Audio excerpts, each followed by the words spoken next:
Imagine Humphrey Bogart, Ben Franklin, and Henry VIII getting together to compare two beauties like Sophia Loren and Queen Elizabeth I. Or what about a discussion of morality between, Charles Manson, Queen Victoria, Alfred Hitchcock, and Pope John Paul? And only in London can Abraham Lincoln and me, Desiree Goyette, sit down together for a quiet chat. Welcome to Madame Tussauds. 2.5 million visitors a year find their way to Madame Tussauds Wax Museum.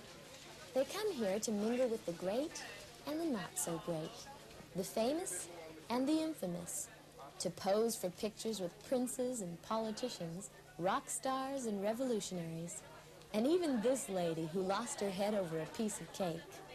In fact, Marie Antoinette was one of Madame Tussauds' first models. During the French Revolution, Madame Tussaud was imprisoned and forced to make wax death masks of the freshly executed. Among her reluctant subjects were Louis XVI and Marie Antoinette. Today, the tradition of wax figures at Madame Tussauds is no longer the cutthroat business it used to be.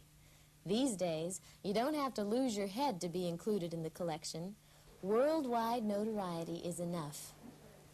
Fleeting fame won't do, though.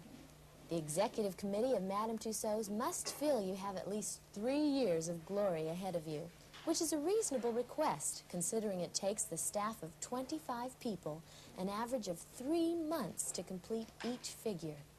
The process starts here in the studio, where a clay model of the head and body is patiently built up. In this case, it's the quiet, unassuming, world-famous tennis player, John McEnroe. When the model is finished, a plaster mold is made from the clay. Then molten wax is poured into his warm head. John is then left alone in a quiet room to cool down. 3 hours later, when the wax comes out of the mold, he's beginning to look more like himself. But there's something missing. Gee, I wonder if Burt Reynolds knows about this place. After 5 weeks of sitting still for a new hairdo, you finally get a chance to see it. A little color, some new clothes, an arm or two, and John is finally getting himself together. And once he's in top form, he's ready for his big moment, the press call. This is right. A bit closer. I don't want to get too close to this guy.